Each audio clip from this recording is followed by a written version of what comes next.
बिस्मिल्लाहिर्रहमानिर्रहीम। अस्सलाम वालेकुम वरहमतुल्लाहि वबरकातुहू।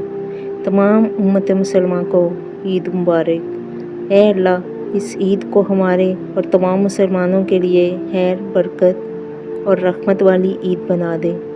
ईद सिर्फ नए कपड़े पहनने, अच्छा खाना खाने और खुशियाँ मनाने का नाम नहीं, बल्कि ईद इस्लाम का वो खूबसूरत पैगाम है जो हमें दूसरों की खुशियों का ख्याल रखने, गरीबों की मदद करने, रिश्तों को जोड़ने और दिलों में मोहब्बत पैदा करने की तालीम देता है।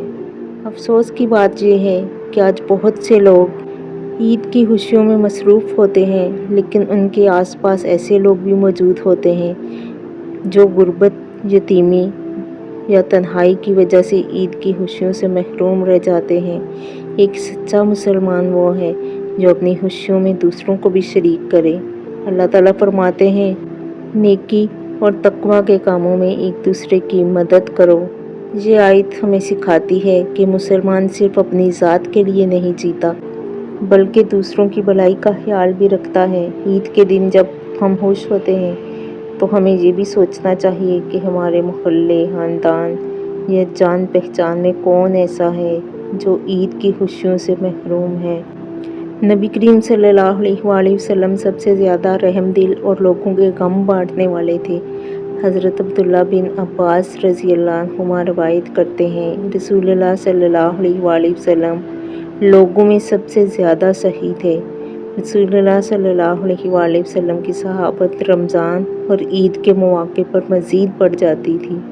यही वजह है कि इस्लाम ने सदका, खैरात, फितराना और कुर्बानी के ज़रिए मुआशरे के कमज़ोर तबक़ात को खुशियों में शामिल करने का निज़ाम दिया है। अल्लाह फरमाते हैं, तुम जो नेकी अपने लिए आगे भेजोगे उसे अल्लाह के पास मौजूद पाओगे। यतीमों को ईद की खुशियों में शामिल करें। ईद के दिन किसी यतीम बच्चे के सर पर मोहब्बत से हाथ रख देना, उसे ईदी देना या उसके साथ वक्त गुजारना एक अजीम नेकी है। ईद के दिन गरीबों को ना भूलें।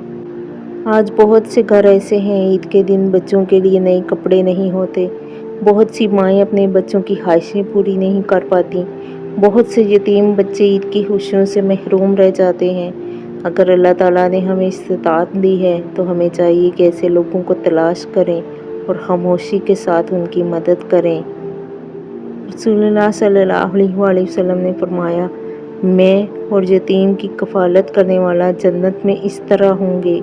फिर आप सल्लल्लाहु अलैहि वसल्लम ने 2 उंगलियों की तरफ इशारा फरमाया। सोचिए, अगर हम ईद के दिन किसी यतीम के चेहरे पर मुस्कुराहट लाएं तो अल्लाह ताला के पास इसका कितना बड़ा अजर होगा। रिश्तेदारों से ताल्लुकात जोड़ें। ईद का एक अहम मकसद सिला रहमी भी है। बहुत से लोग मामूली बातों पर रिश्तेदारों से नाराज़ हो जाते हैं। ईद का दिन दिल साफ़ करने और माफ़ करने का दिन है। रसूलुल्लाह सल्लल्लाहु अलैहि वसल्लम ने फरमाया, रिश्ता जोड़ने वाला वो नहीं जो बदले में ताल्लुक़ रखे, बल्कि असल रिश्ता जोड़ने वाला वो है जो ताल्लुक़ टूट जाने के बावजूद उसे जोड़े। ईद के दिन आप किसी नाराज़ रिश्तेदार को फ़ोन कर लें या उसके घर जाकर ईद मुबारक कह दें तो ये अल्लाह के नज़दीक बहुत पसंदीदा अमल है। पड़ोसियों का ख्याल रखें। बाज़ औक़ात हमारे पड़ोस में ऐसे लोग होते हैं जो माली मुश्किलात का शिकार होते हैं। ईद के दिन उनके घर भी खाना भेजें, बच्चों को ईदी दें और उनके साथ मोहब्बत का इज़हार करें। रसूलुल्लाह सल्लल्लाहु अलैहि वसल्लम ने फरमाया, वो शख्स मोमिन नहीं जिसका पड़ोसी उसकी तकलीफ़ों से महफूज ना हो। एक मुसलमान अपने पड़ोसी के दुख और खुशी दोनों में शरीक होता है।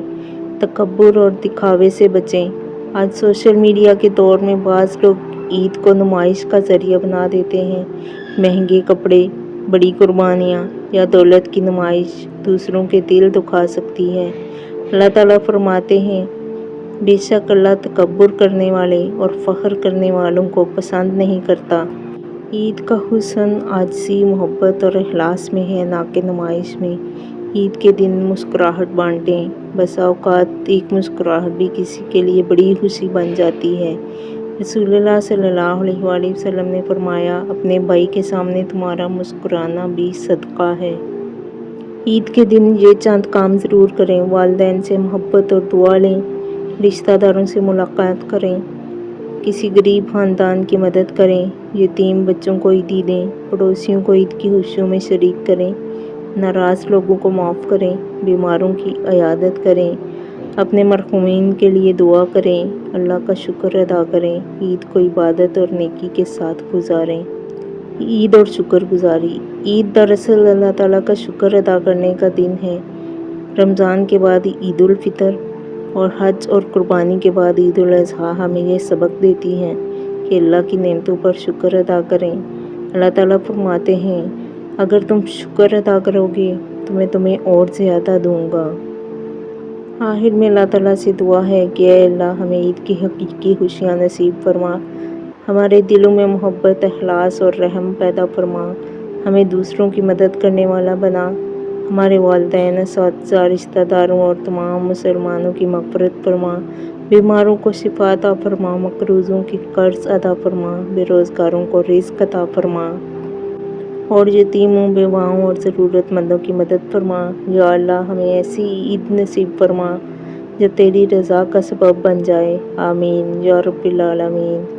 اچھی بات کو پھیلانا صدقہ جاریہ ہے۔ ویڈیو کو زیادہ سے زیادہ لائک کریں، شیئر کریں اور ڈیلی حدیث کے لیے چینل کو فالو کریں۔ کل ملتے ہیں ایک نئی آیت، ایک نئی حدیث کے ساتھ، تب تک کے لیے اللہ حافظ۔